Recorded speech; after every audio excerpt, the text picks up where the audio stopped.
Tom Blake Slocum Jr., and it's the Orphan Well Project, currently untitled. Excellent. Thank you for joining the Crude Life program here, or program, as we like to say in the Midwest.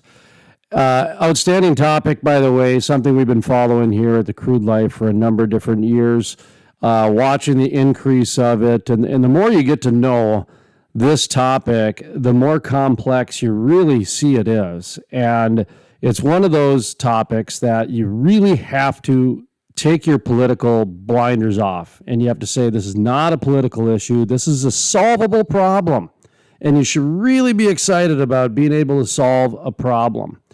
And that's how I really look at this, is that when at the end of the day, you know, what Tom and I are going to talk about over the next 10, 15 minutes are the liabilities and just some of the basics of it. But from my perspective, at the end of the day, it's a nonpartisan issue that is solvable. So with that as context, setting the table for the interview, Tom Slocum, how you doing?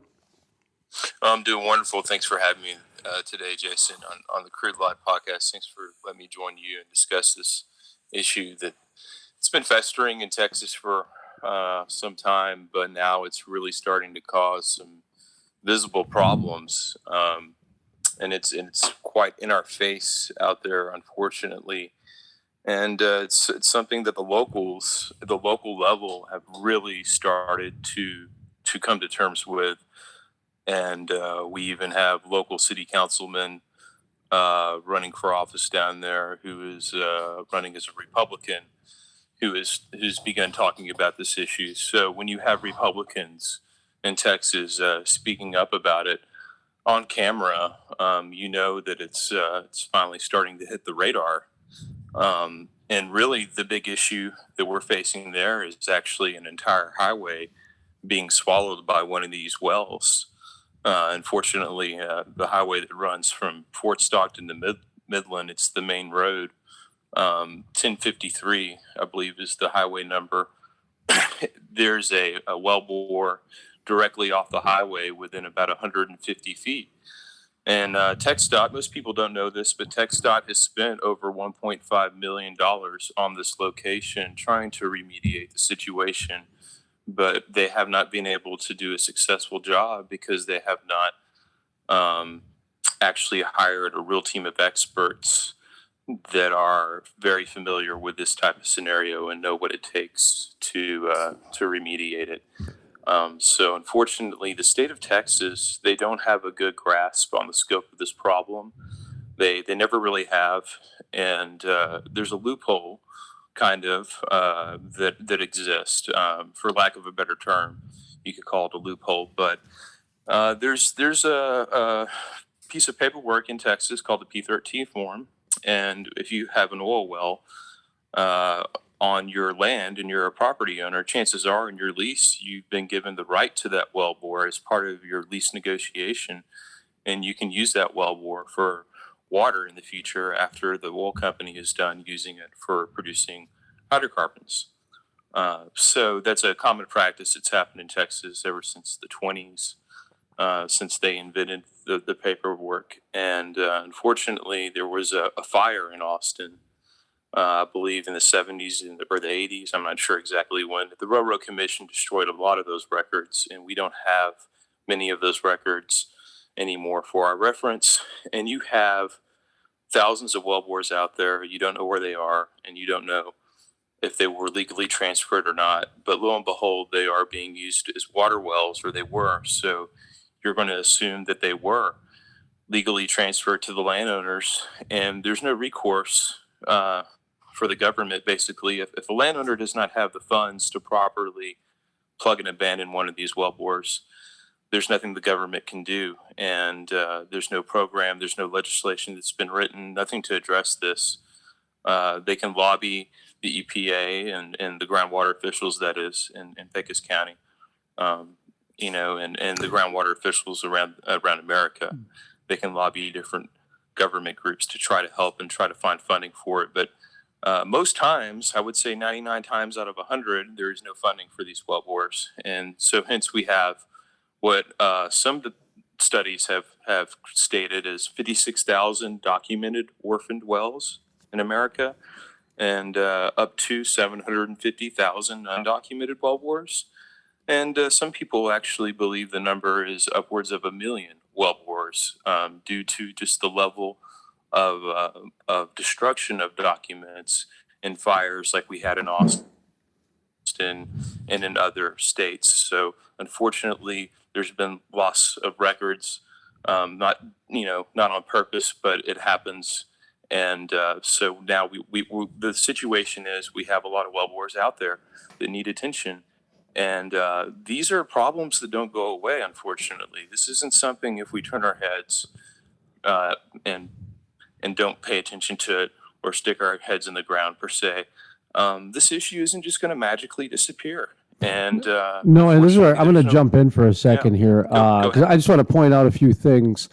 Number one, we're talking about an interesting part that I never knew existed till we started discussing some of these things with your documentary and everything, which is the water well part of it, because I think a lot of people are just getting their hands around the difference between an abandoned well and an orphan well, which I guess there is a little bit of a difference. And, the difference between a shut in well and an abandoned well and an orphan well.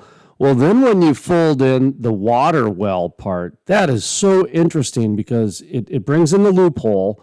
And to me, honestly, very little times does a journalist just stand up and say, okay, I'm just going to take over the context of this story, which is there's politics from the past here that needs to be just called out at some point, but now is not the time. Now is the time to say this is a solvable problem. This is a problem that obviously there's more than enough resources for. Pretty sure you can go ahead and trim some fat in Washington, D.C. to take care of a problem that is truly solvable. I mean, when you take a look at some of where the tax dollars are going, I mean, I remember one year Paris Hilton got like 6 figures in tax dollars. Paris Hilton did, for crying out loud. Oh So, my gosh. right, that's what I'm saying. So, and I've said for a long time, solar and wind subsidies, you've been getting 40 years of subsidies and you haven't hit any of the milestones that you said you'd hit. Come on, guys, you're not hitting your own accountability. Maybe we got some room there that we can take some of those subsidies, kick them over to natural gas, or in this case, plugging and finding and taking care of some of these abandoned wells. And, coming off this morning's DAPL or yesterday morning's DAPL shutdown, Dakota Access shutdown because of the environmental issues, this is going to become an environmental issue too. So what we're trying to do is get proactive on this. Do you remember when the energy industry used to be proactive? They've been so reactive over the past 5 years. I'm very afraid that this issue is going to get out of their hands when they can get a handle on it right now. And that's why what you're doing is so important with this documentary. So I wanted to transition into the documentary because I think we forgot to mention that you're doing a documentary on these orphan abandoned water wells. That's correct. Yes. It started out as research on my own behalf to find out what was going on. And through the research process, enough people convinced me and they said, look, you need to go ahead and just find a way to film this. And I finally, after this COVID business happened and the world came to a screeching halt, I said, well, there's no time like the present. And I spoke to some of my friends who were have really top tier positions at some of the major oil companies who, of course, can't talk to us and won't come on camera. But they told me specifically now is the time to do it and you should do it. And I've been pushed to film it. And so this documentary is going to show everyone in detail exactly how we got here. How did we arrive here? When were these wells drilled? What field did these wells come from, particularly that we're speaking about in Pecos County? And how many wells are like this around Texas and other parts outside of this area? We actually have wellbores in the water, and those wellbores, aren't owned by landowners. But unfortunately, the Railroad Commission has not been given the money to plug those wellbores and decommission those facilities. And for some of those properties, those assets, what right now is probably a $35 million decommissioning job to remove the jacket and take out the wellbores and 40 feet of water, 50 feet of water. If a hurricane comes by and knocks it over, that's going to triple, quadruple, quintuple in cost, maybe even higher. It could, exponentially grow the liability in the state of Texas every year that goes by, that these very important aging assets that have, mechanical integrity problems and are leaking, whether it's produced water or hydrocarbons or gas, they're dangerous to have out there. They're a danger to the public. They're a danger to vessels. So we've got assets in the water. We've got assets on land. We've got assets in the swamp, in the inland water areas in Louisiana, all over the place.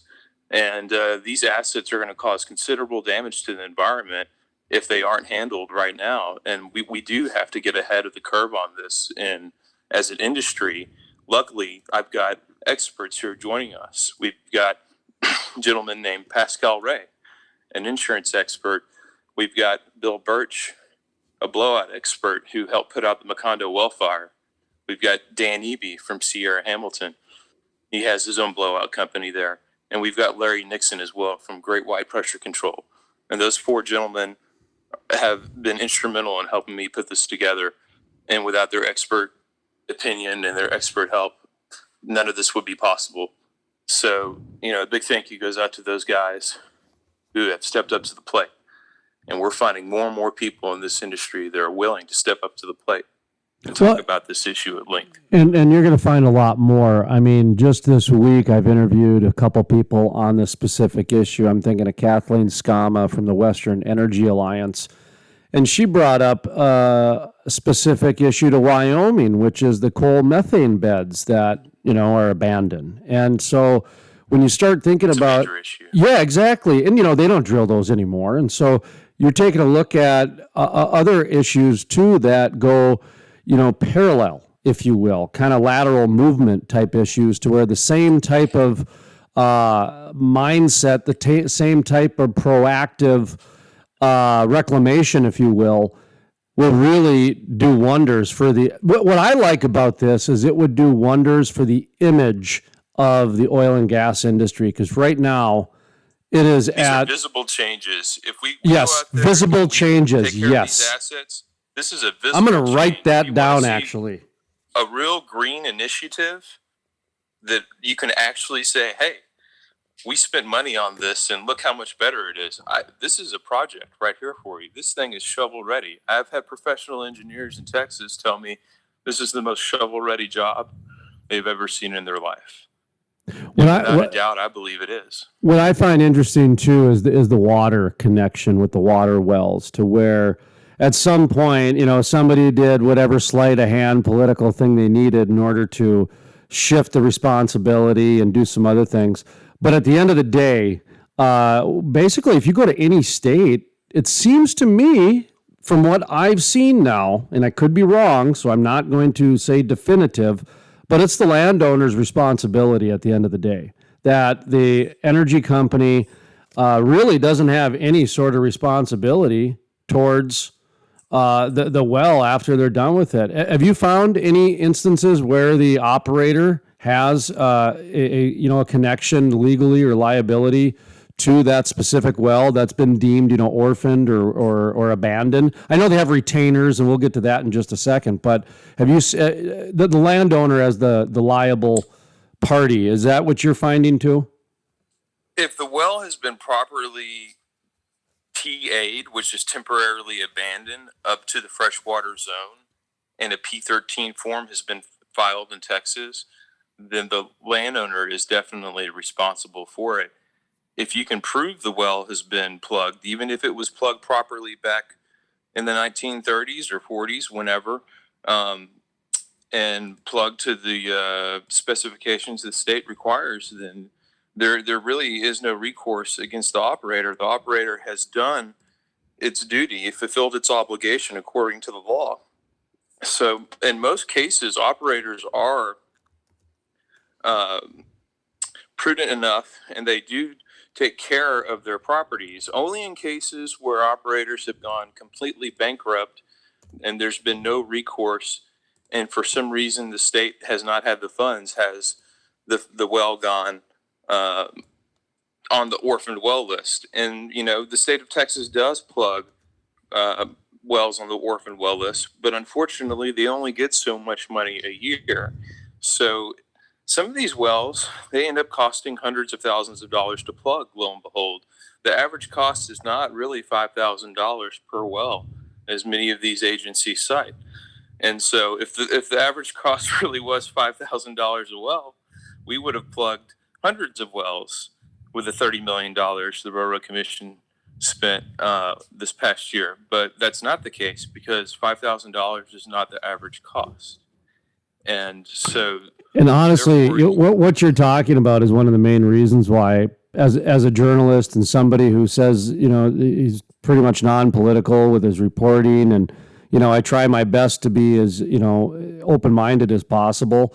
This is one that I'm pretty close-minded on, which is I see how this is going to play out. The oil and gas companies are going to get blamed in the court of public opinion. The landowners are going to, try to get someone else to pay for it, and the environmental movement's going to get upset.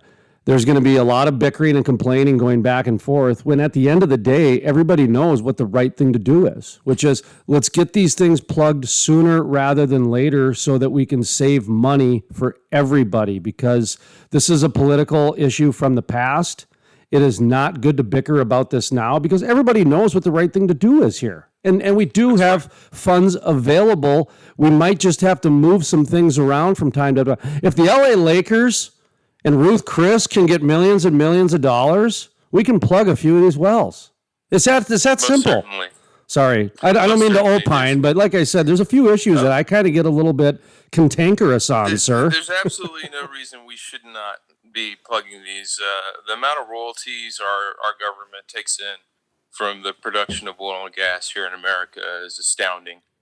And we have to be responsible with everything. We have to be responsible with our leases, our land, our water. These are finite resources that we're dealing with here, whether it's hydrocarbons or fresh water or land. We don't make any more land. We don't want to have it fenced off like it is in Wink, Texas right now, where you have two big wink holes. That's not what we want. We want to be able to drive down that road from Fort Stockton to Midland, and we want to be able to see where the earth has stopped moving, and TxDOT doesn't have to spend any more money trying to save that road.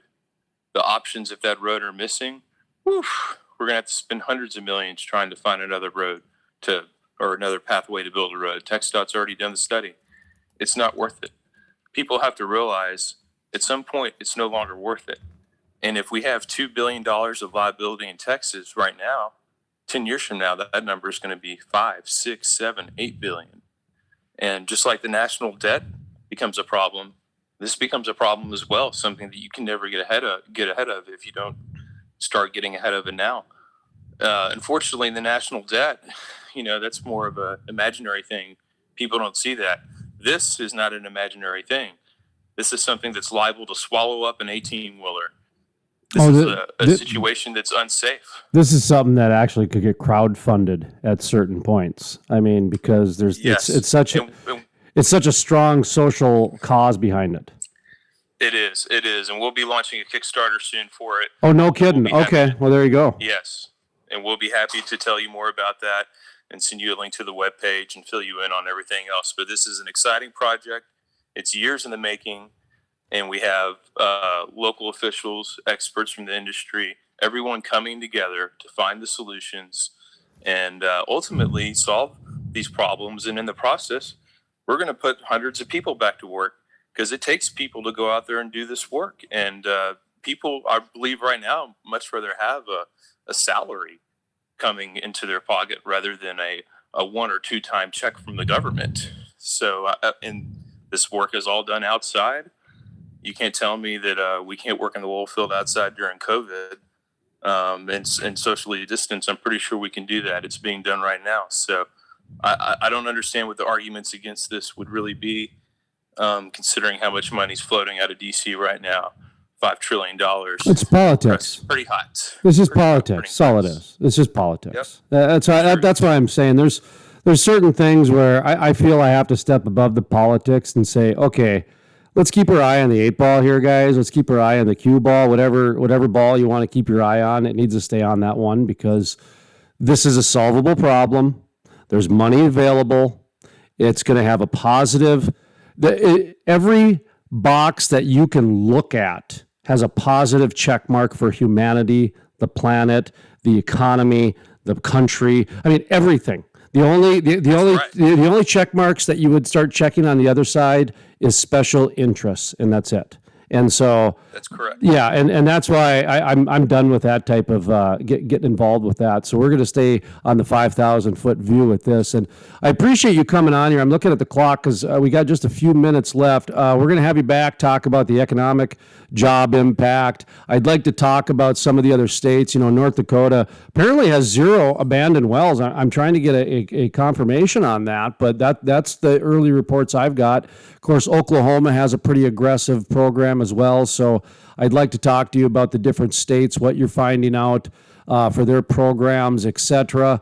Also, just kind of wrapping up here, you've already started filming this, right? This documentary? Talk to me about just the early production stages, what you filmed, and kind of what the next step is. Right. So about a week and a half ago, we made our first excursion, probably my 100th excursion, back out to Fort Stockton, the 7.5-hour trip from Houston down I-10. And we went out there and met with Ty Edwards, who introduced me to this problem initially in 2018 with a phone call. He was really concerned about a well that has turned into an underground blowout swallowing the highway that I spoke of earlier. And so he joined us there. And then we were lucky enough to have another gentleman you might be familiar with. His name is Ira Yates. Oh, sure. And he is the great grandson of the infamous Ira Yates of Yates Petroleum. And Mr. Yates is now still maintains a residence in Iran and in the area and has a huge connection to the community. And he has started a 501c3 himself called Friends of the Pecos River. So Mr. Yates was able to join us on camera there next to some of these locations. And we also had a gentleman from Trains Tech Cementing, Will Bautista, join us as well. So in just a short period of time with a few phone calls, I was able to get gentlemen like that to show up immediately. It was something else. And we also had Sarah Stugner there. I don't know if you're familiar with her. She's an incredible attorney from Midland. And she was able to give some incredible, invaluable insight into this issue from a legal perspective. And so we've got quite a lot of footage that's been shot there already, as well as Councilman Ruben Falcon, who's very passionate about the issue and helping the community. And his race for District 74 is coming up, and it's heating up. He's a Republican running against Democrat Eddie Morales. So this issue will probably be brought up in that state rep race, I imagine. If Eddie will debate Ruben, we'll definitely be hearing about this issue from both sides of the aisle from local representatives. So it's all very exciting, and we're lucky to have these people joining us in such short period, such short order. So many people have answered the call and been willing to come on camera and talk to us and tell us exactly how we did get here and how we can get out of it. And so the story is incredible. I can't wait to tell it for everyone and show the world how much the industry does care and what we're doing with new technology to help make this a safer, cleaner oil and gas environment for everyone. So if somebody wants to reach out to you, if they got some ideas for your Untitled Orphan Well Project, since you're kind of at about the 20-yard line, 10-yard line, 15-yard line, whatever you want to call it, That's right. We just got this baby rolling. Yeah, I mean, so you're still somewhat open to ideas, not everything, but you'd probably take a look at a guest, or you might even take a look at a state or something like that. How can people follow you, get in touch with you, find out more information? I'm thinking of a couple people up in the Bakken that are pretty active when it comes to this stuff. So just go ahead. Yeah. The easiest way to find me right now would be to look for me on LinkedIn.